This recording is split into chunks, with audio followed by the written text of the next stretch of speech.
When you need mealtime inspiration, it's worth shopping Kroger for thousands of appetizing ingredients that inspire countless mouthwatering meals. And no matter what tasty choice you make, you'll enjoy our everyday low prices. Plus, extra ways to save, like digital coupons worth over $600 each week and up to $1 off per gallon at the pump with points. So you can get big flavors and big savings. Kroger, fresh for everyone. Fuel restrictions apply. By the time you're finished listening to this Pepsi Zero Sugar, you'll be 15 seconds closer to kickoff. Stock up now. Bengals game day is so close, you can almost taste it. Bengals watching. Better with Pepsi. At Sierra, discover joyous deals on great gifts for everyone on your list. Like cozy slippers, ski gear, fishing poles, bikes, large kayaks, even larger canoes. Whew, which might lead to another discovery.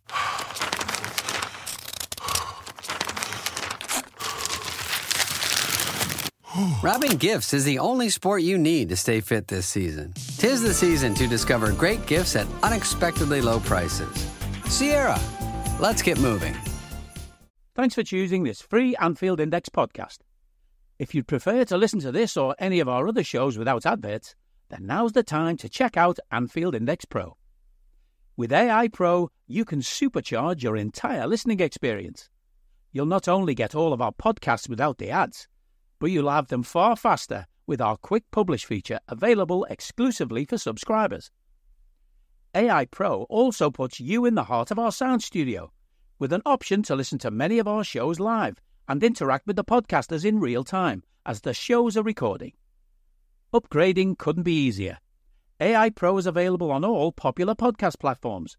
Just head on over to AnfieldIndexPro.com and get started today. Hello and welcome to the Daily Red, your lunchtime catch-up on all things Liverpool FC and your daily reminder that the Reds are top of the league. 5 points clear in the Premier League. 5 points ahead of Manchester City. And not only that, 9 points clear of everybody else. And if we win our next 2 league games, we will have an 8-point lead on everybody. A minimum 8-point lead on everybody with 13 games played. Now, far too early to be getting excited, but it's very, very promising. The weekend went perfectly. Liverpool win, City lose, Chelsea and Arsenal draw, Nottingham Forest lose, Aston Villa obviously lose playing to us, Spurs lost as well. The weekend could not have gone better. That is back, and Everton didn't win. It's tremendous stuff. Back-to-back weekends that have gone absolutely perfectly for us. So let's get into it. Liverpool beat Aston Villa by 2-0. Darwin Núñez opens the scoring on a breakaway. Villa fans, that probably worked out a bit as well as you could have hoped for, because if Darwin doesn't score, Leon Bailey's taking a walk, you're down to 10 men and you're probably getting slapped. And Mo Salah makes it 2 late on after we'd spurned some really good chances. Now, they spurned a couple of good chances as well. Theirs were from set pieces. Ours were from open play, largely from Darwin. But we deserved the win. There's no doubt about it. And we didn't even play all that well. We barely got out of second gear. We didn't need to do much more than that. It just all went very, very well for us. Prior to us playing, City had gone to Brighton. They'd gone 1-0 up, and then they'd conceded 2. And they'd lost for the 4th time in a row. 2nd Premier League loss in a row. 4th time in all competitions. And that allowed us to open that 5-point gap. And then yesterday, obviously, Newcastle go to Forest and win 3-1. Spurs lose 2-1 at home to Ipswich. And Chelsea and Arsenal play at a 1-1 draw. And Mikel Arteta's stress and delusion is on show for the whole world afterwards. This could not have gone better. Now, I do want to take a moment to address something. I am hurt. I am here to talk about a besmirchment of my good name and my good character here. I tweeted out a summary of what had taken place over the weekend, and I was accused of trolling Arsenal fans, as if that's something I would ever do. You see, I was raised to not punch down, and I would never mock the fans of a club who've never seen their team lift the European Cup, who haven't seen their team be really relevant in 20 years. That's not something I would ever do. I was accused of mocking and trolling Arsenal fans when I said that our rivals for the title, Manchester City and Nottingham Forest, had lost, and that the top four contenders, Aston Villa, Spurs, Chelsea and Arsenal, had all dropped points. I don't get what the mocking was. That's merely a statement of fact. Anyway, this has worked out really well. If we glance ahead, because obviously we have the international nonsense to deal with now for a couple of weeks. So if we just glance ahead to the weekend of the 23rd, 24th, 25th, Arsenal play Nottingham Forest at home. Arsenal will win that game. Let's just take that for granted. Chelsea go to Leicester. You would expect Chelsea to win that one. Excuse me. City play home to Tottenham. That's not the easiest game in the world. And City are not in good form. And Spurs are just weird. Spurs are the type of team that would lose at home to Ipswich and then go and beat City. And they beat City very recently. City's run of 4 losses in a row began with a loss to Spurs in the EFL Cup. We play Southampton on the Sunday. Let's just assume Chelsea win, Arsenal win, City win. We should be going to Southampton and winning without question. So we come out of that weekend 5 clear of City, 9 clear of Arsenal and Chelsea. That's the top 4 right now. So that's the 4 we'll focus on. And Forest are 5th. They're playing Arsenal. I would expect them to lose. Brighton do have the same points total as Chelsea, Arsenal and Forest. And Brighton are away to Bournemouth, which is a tough game. But regardless, we win our game. We're still 5 clear of City. We're 9 clear of everybody else. Then the following weekend. So this is the 29th, 30th and 1st. Brighton play Southampton. Arsenal are away to West Ham. Chelsea play Villa. That one's tough. Let's just assume Brighton win, Arsenal win, Chelsea, Villa draw. We play City at home. With the form we're in versus the form they're in, with the fact that by then we expect to have most, if not all, of our players back, you would fancy us to win that game. Which means that coming out of that game, heading into a difficult set of back-to-back fixtures for us, we could be 8 clear of City and 9 clear of everybody else.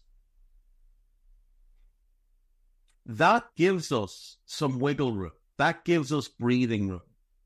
It means that as we go to Newcastle and then go to Everton in back-to-back aways, we do have room for error. We do have room for error. And then our excessively tough run that everybody was predicting would be our downfall is over. That's it. That's the tough league run that people were saying would be our downfall. Now, there's still tough games to come afterwards, but that Everton game was the one that everybody was flagging as the end of this run. After that, we get Fulham home. You'd expect to win that. We go to Spurs, which is tough. Then we play Leicester home on Boxing Day. You'd expect to win. And then we play West Ham away on the 29th, and that's our last fixture of the year. That's the 19th fixture of the year. What are they going to say if we get to that game and through the first 18 let's say we've won 15. Let's say we've drawn 2. Let's say we draw away to Newcastle. Let's say we beat Southampton, we beat City, we beat Everton, we beat Fulham, but we draw that game away to Newcastle. So we're 15 wins, 2 draws and 1 defeat as we go into match week 19. And let's say we win that one. So now we're 16 wins, 2 draws, 1 defeat. And through the first 19 games, we've dropped points in 3 games. Through the first 19 games, we are sitting very, very pretty on 50 points. And everybody else is 6 or 7 points behind us. Factoring in, again, that draw potentially away to Newcastle or whichever game. What's everybody going to say then? What's their prediction going to be then for us in the back half of the season? Because before the season, everybody wrote us off. Forget before the season. Before last season ended, everybody wrote us off for this season. Everybody did. Everybody said that with Klopp gone, we had no hope. And I include in that certain corners of our own fan base. Then when we appointed Arne Slot, everybody laughed and said, who? Everybody said, have they not seen what took place with Ten Hag? As if that was going to be somehow the groundwork and the model for what Arne Slot was going to do at Liverpool. Then they wrote us off all summer. Then in their pre-season picks, you heard talking head after talking head after talking head write off our chances. Not just of winning the league. Most of them didn't even have us getting in the top 4. Most of them said we had no chance of getting top 4. So, let's say we have 50 points after 19 games. That's a pretty historic pace that we're on there. That would mean if we could replicate that in the back half of the season, we would end up with 100 points, which only one team has ever done before, which is, of course, City. And it would give us plenty of wiggle room. Because realistically, 90 points will probably win the league this year. That would be my guess, that 90 will get it done this year. Now, last year, City finished with 91 points. The year before, it was 89. The year before, it was 93. The year before that, it was 86. And the year before that, it was us with 99. Obviously, before that, City with 98, City with 100, and Chelsea with, I believe, 93. Yeah, 93. I think 90 points probably gets it done this year, which means that from the last 19 games, we would need to take 40, which is very, very doable. Me and Carol have talked about this for a long time. Everybody has looked at the Premier League in the Guardiola era and pointed to the fact that barring 2 seasons where City won the league, slowing down at the end, 22-23, they were slowing down because they'd run away from Arsenal. Arsenal had bottled the title in spectacular fashion over a 5-game run. City had secured it, and in their last 2 games, they had nothing to play for. They had the title won, and their focus was on the FA Cup and the Champions League because obviously they were going for the treble. And in 2000, 2001, there was just no contender to them. They were running away with the league. Again, they had eyes in a Champions League final, so they were slowing down and not caring about the league games at the end.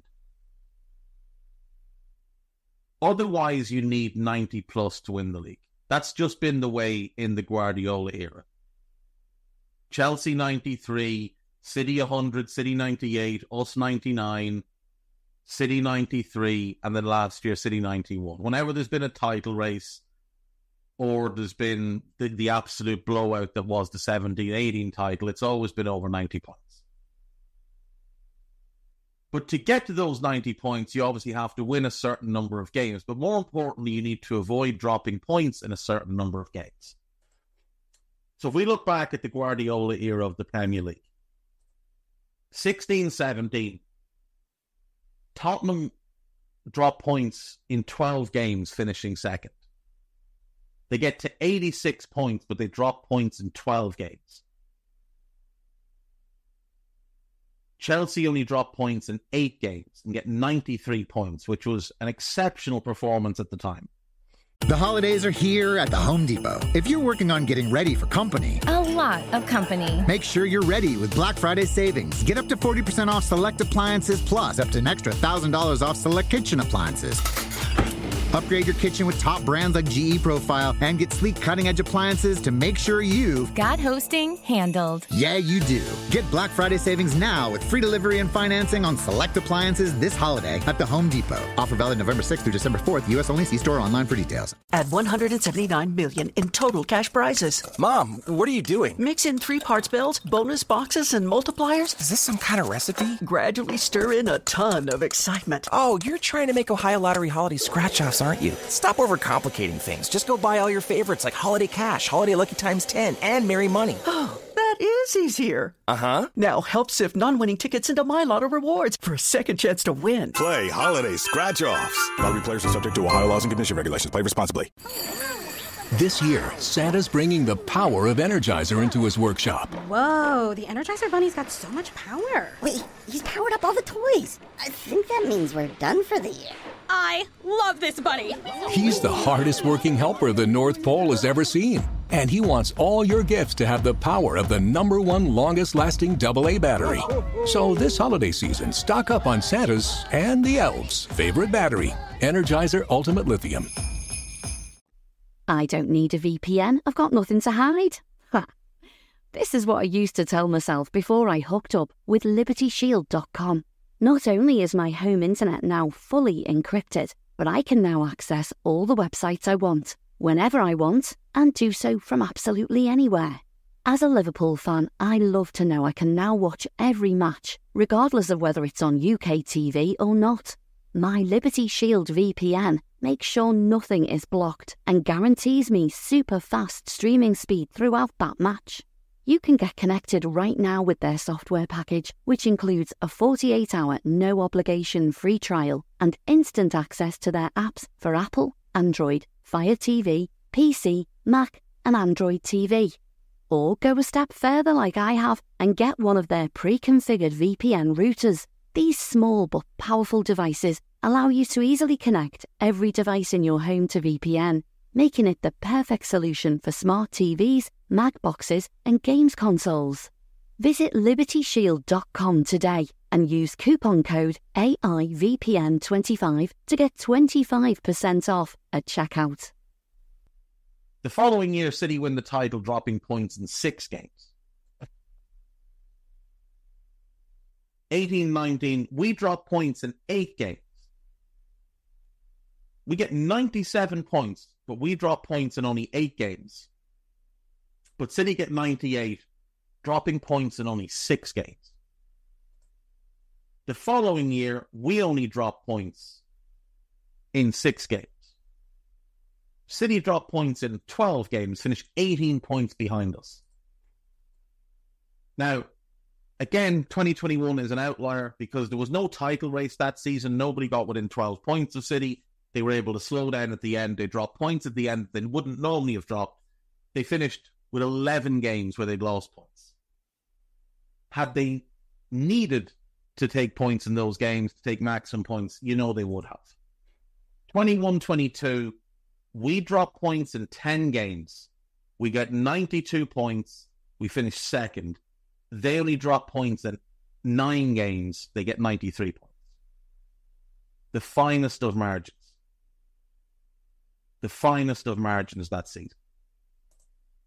22-23, Arsenal finished second, 84 points. They dropped points in 12 games. City get 89 points, only dropped points in 10 games. And then last year, City again with 10. Arsenal, to their credit, only 10 games that they dropped points in as well. But they lost 5, City only lost 3. City win the title by 2 points, 91 to 89. So, if you're looking at winning this Premier League title in the Pep Guardiola era, ideally, you want to be dropping points in between 6 and 8 games as a maximum. In certain seasons, you'll get away with dropping points in 10 games. You will not get away with dropping points in any more than that unless there's nobody around to challenge you. Unless there's no competition for that title. And in the only season where a title winner has dropped more than 10 games, which is that 2021 season, there was no title race. There was no challenger. A very, very mediocre Manchester United team finished second. So City could afford to drop points in 11 games. Because United, in second place, dropped points in 17 games. Liverpool in third place, 18 games.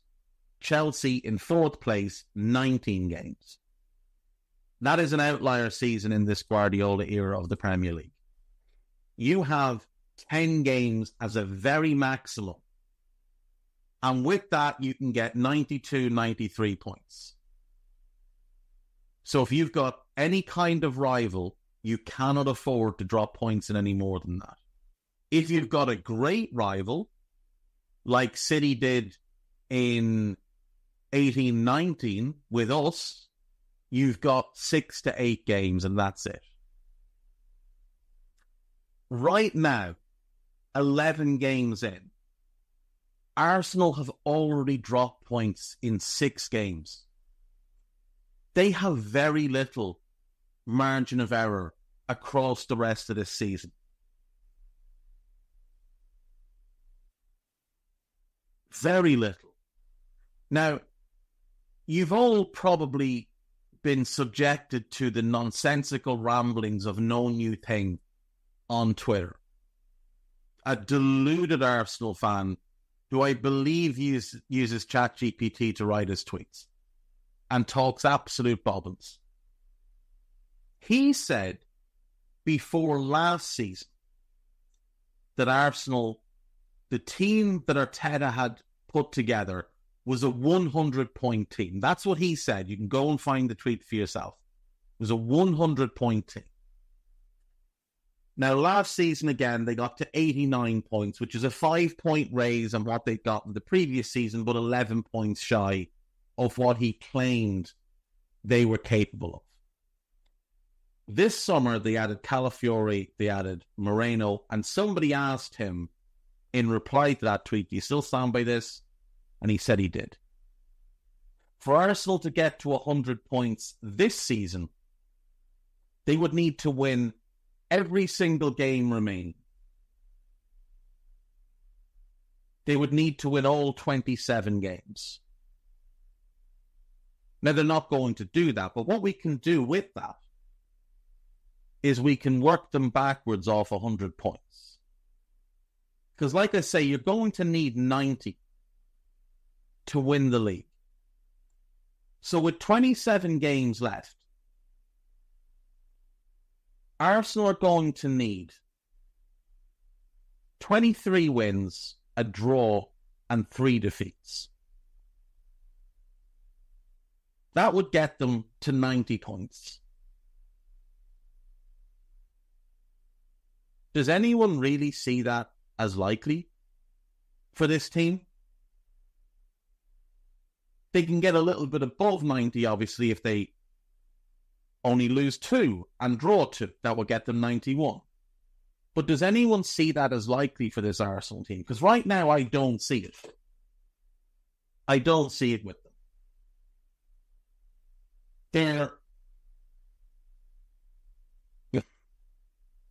They're sluggish in attack. They have Odegaard now, and he's back. That will make a big difference to them. He is by far their best creative player. But they lack goals in that team. The goal they got yesterday was largely down to poor goalkeeping. It was a great pass. It was a good strike. It was poor goalkeeping. Not only that, though, they're just not defending the way we were told they were going to defend. They've conceded 12 goals already. That's double what we've conceded. Which, is not exactly the historic pace that they told us they were going to be at this season. I was told pre-season that this year, with the defence that Mikel Arteta had put in place, with the defensive structure that he had put in place, with the fact that they were, just the best out-of-possession team in the world, I was told that this season, Arsenal were going to try and challenge the 04-05 Chelsea team and their record of 15 goals conceded across a 38-game Premier League season. That's what I was told was going to happen. That's what I was told we were up against. 11 games into the season, they have 3 goals to play with. They would need to go and concede 2 goals in their remaining 27 games in the Premier League to beat that record. Now, we're not on pace to beat that record either. We're on pace to concede around 21, 22 goals, which we know we're capable of with these players. Because if we go back to the 18-19 season, we conceded 22 goals all season. We know this team, these defenders, are capable of that type of performance. They were speculating that theirs were.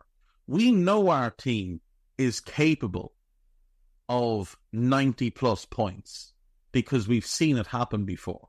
They were speculating that their team was capable. City fans know that their team has been capable. The problem for them is they lost their best player. So now you have to question, are they capable? You'd also have to question what happens to Manchester City when Erling Haaland goes missing. Because there's 2 things we know about Erling Haaland. Number 1 is he is an absolute freak of nature who will score more goals than anyone else over the next 10 years. That's just what's going to happen. For the next 10 years, Erling Haaland is going to score more goals than anyone else in world football. Because he is a monster. He is not of this planet. He is an alien that came down in a pod. But the other thing we know about him, and this might be because he's an alien, is he doesn't have the same physical makeup as the rest of us. And he tends to get injured. Last season, Erling Haaland missed 14 games. The season before, he missed 5. The season before, playing for Dortmund, he missed 20 games. The season before that, he missed 10 games. The season before that, he missed 12 games. And the season before that, he missed 5 games. Erling Haaland gets hurt. That is just a fact. It happens every year. It happens every year to varying degrees. But most seasons in his career, and he's still young, he's only 24, most seasons in his career he misses 10 or more games. 22-23, when he misses only 5, is an outlier. But something City were able to do that year was rest him. They could bring him off early in games because we're blowing teams away. And if we look at his numbers, the goals are incredible. But only once in his career has he played 50 games. That's that first season with City. Every other season he's missed games. 10 or more. And what happens if he gets hurt this year? He's already scored 12 goals in the Premier League. City, as a whole in the Premier League, have scored 22. That's 10 from the rest of the team. Where did the goals come from if he's not in the team? What kind of challenge can they sustain if he's not there and Rodri's not there? Even a 5-game absence for Erling Haaland could be catastrophic for City. Especially if we've beaten them on December 1st. If we go 8 points clear of them, 9 points clear of everybody else, again, it would be too early to get too excited, but it would be a really good marker to throw down. And I've said this before, and I'm going to say it over and over and over again. The only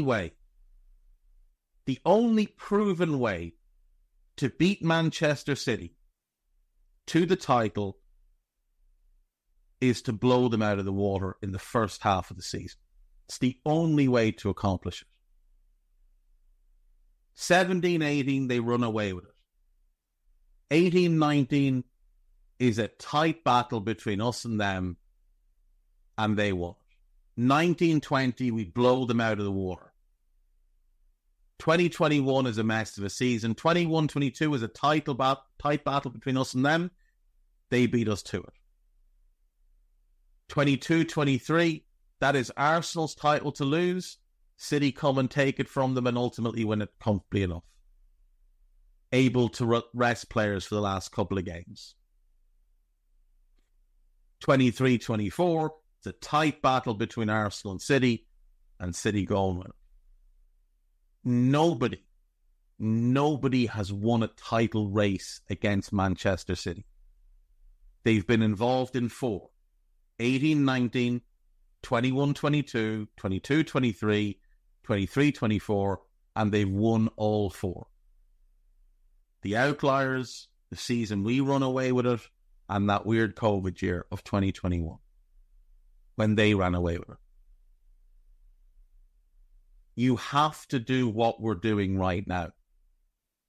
And if we get to game week 19 and we've beaten West Ham in that game, and we sit on 50 points, and there's nobody within potentially 10 points of us at that point, if Arsenal have dropped points in one more game and City have dropped points in one more game, you will see them give up. You will. As long as you continue to maintain that run, you will see them give up. The hope will go. What you can't give them is hope. If you take away any possibility, if you make it look like you're invincible, even if you're not, they will give up. They'll regroup. They'll go back to the drawing board. They'll learn to fight another day. That's what City will do. Arsenal, it's hard to really know, but Arsenal, there's no evidence that they're capable of 90 points. There's no evidence that they're capable of winning the league. There's no evidence that they have the right mindset to overcome even the gap that there is there now. As I've said, they've got very little room for margin of error across the rest of this season. A very little room for error. There's no need for the word margin there, David. We're in great shape, folks. We are in great shape in the Premier League right now. If we win our next 2 games, it's 8 points over everybody. That would be the perfect start. Now, December will be tough. We know that. But they're all winnable games. They're all winnable games. If we look at our December games, after City, right, take the City one out of it, they're not playing well. We should be beating them at home, given the circumstances. After that, Newcastle have been terrible this season. They've won their last 2 back-to-back. They could easily have lost both. They've been pretty terrible this season. This episode is brought to you by Allstate. Some people just know they could save hundreds on car insurance by checking Allstate first. Like to check the date of the big game first before you accidentally buy tickets on your 20th wedding anniversary. and have to spend the next 20 years of your marriage making up for it. Yeah, checking first is smart. So check Allstate first for a quote that could save you hundreds. You're in good hands with Allstate. Savings vary. Terms apply. Allstate Fire and Casualty Insurance Company and Affiliates. Northbrook, Illinois. With Uber Reserve, good things come to those who plan ahead. Family vacay? Reserve your ride as soon as you book your flights. To all the planners, now you can reserve your Uber ride up to 90 days in advance. See Uber app for details. Time to move? Skip the hassles of selling during the holiday season and sell your home directly to Opendoor. Request an all-cash offer in minutes, close, and get paid in days. You can even pick your close date so you can move after New Year's. Start your move at Opendoor.com or download the Opendoor app. Opendoor is represented by Opendoor Brokerage Inc., license 02061130 in California, and Opendoor Brokerage LLC in its other markets. Terms and conditions apply. Everton have been garbage this season. Everton are 16th. They've got 10 points. They're 18 points behind us. It's tough because it's a derby. It's tough because it's the early kickoff on a Saturday. But they're awful. Genuinely terrible. Fulham are having a great season. They're 7th. They're having a tremendous season. Congratulations to them. We're still a significantly better team than them. Spurs. They've lost 5 of 11 games. They're not having a good season. We should be beating them. Leicester. They're 15th. They're not a good team. We should be beating them. West Ham are having a disastrous season. They're already contemplating sacking their manager. We should be beating them. We should be going into that game, 5th of January, looking like strong favourites to win the league. And the best part of it, all of it is, there's no pressure on us. There's none. There can't be. Remember when Leicester won the league and everybody after the season just said, well, everybody just assumed they'd fall off. Everybody assumes we'll fall off. There was no pressure on Leicester. That's why they were able to go and do what they did. Now, we're not Leicester. We're much bigger, we're much better than Leicester. But we could do a bit of a Leicester here, which is when nobody's looking, when everybody's focus is elsewhere, we open up a gap and we just keep that gap going. And by the time people really catch on and realise this team is for real, which as yet they haven't done, that gap might be too much for anyone to overcome. You have to be happy to be a Red right now. You have to be. Unless you're Corbly Red. He doesn't have to be happy. He's got it in his contract. He doesn't have to be happy. The Union weren't happy about that contract. But he fought them and he fought them strong, and to be fair, he got what he wanted. He doesn't have to be happy. Contractually obligated happiness is not part of his mandate. I want to address the David Coote thing. So David Coote referees the game at the weekend. It gives the usual David Coote poor performance. Waves play on as Mo is cynically fouled by Leon Bailey in the lead up to our first goal. Was not going to send Leon Bailey off, was not even going to give us a free kick for that. May have been forced to by VAR, we won't ever know, but didn't go back and book him, which he should have done. He should have gone back and booked Leon Bailey immediately after the goal. Didn't do that because he's an imbecile. He's an incompetent referee, and there is now video circulating of David Coote. Now, I'm going to say a couple of quick things here. Number one, this video is still unverified. So just keep that in mind. This video is unverified. But this is a video of an inebriated David Coote sat on a couch next to another inebriated gentleman. This is a clip of what I assume was a longer video, or one of a series of videos that they recorded that were never meant for public consumption. These were meant for a small inner circle of friends of, I assume, the other gentleman who's the one recording this. Because there is a second video where Coote says that video can never get out. My question to you, David Coote, if indeed it is you in the video and all things end up being corroborated, is why the fuck would you ever let anybody record you saying what you said in that video? So in the video, and if you want to see it, let me pull up the Twitter profile. Is at Josh97LFC. And he posted this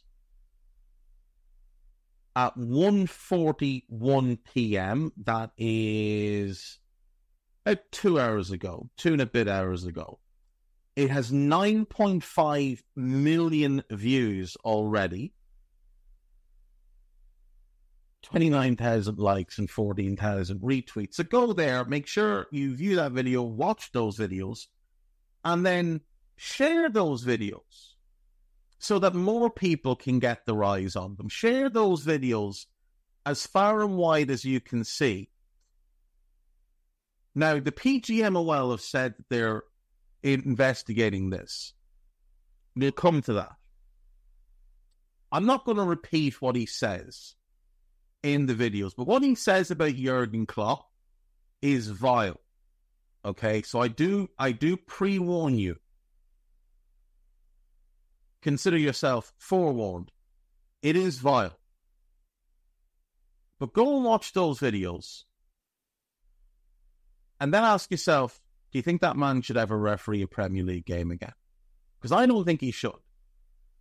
I don't think he should. Now, I'm not one to call for people to get fired from their jobs. But that man should not referee a Premier League game again.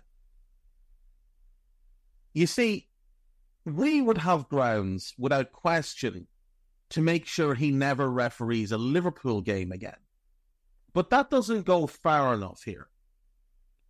Because the level of bias that he's shown against Liverpool would lead me to believe that were he ever refereeing a game featuring a Liverpool rival, a game that had consequences that could have a secondary effect on Liverpool, I believe he would give decisions in favour of that rival.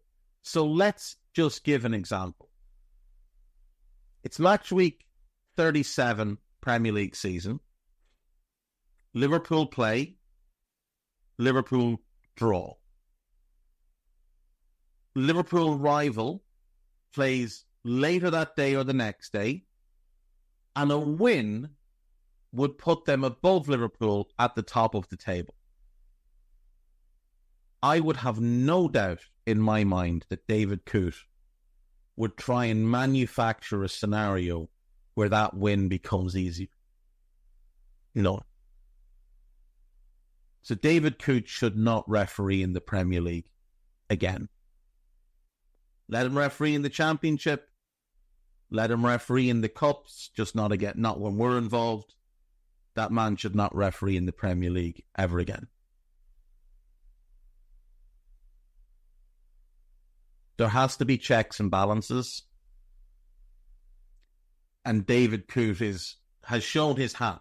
He has shown that he is not suitable to referee Liverpool games or indeed Premier League games anymore. If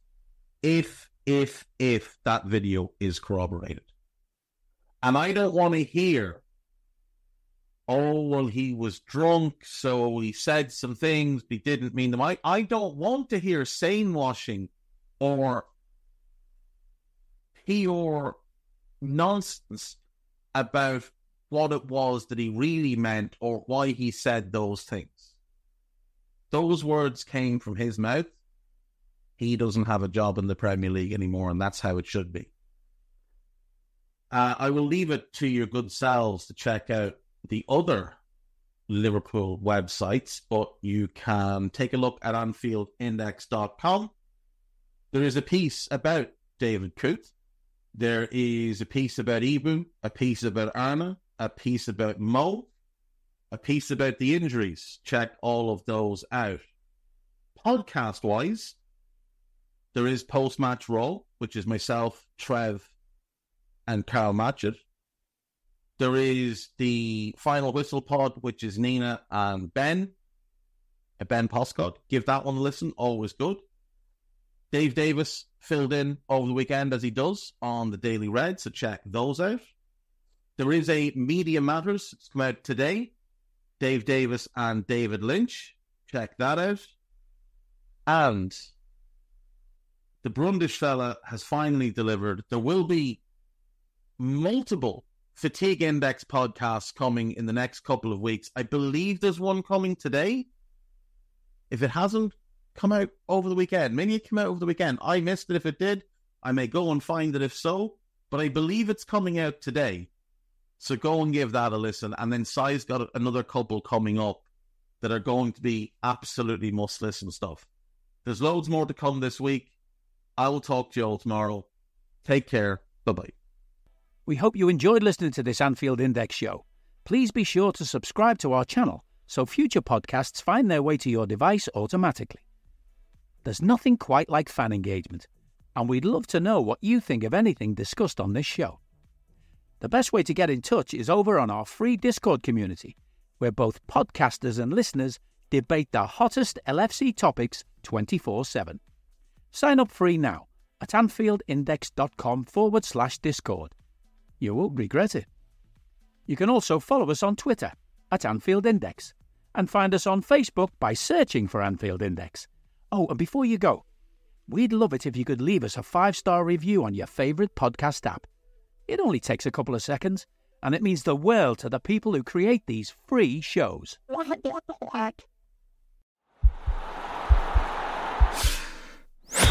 This podcast is part of the Sports Social Podcast Network.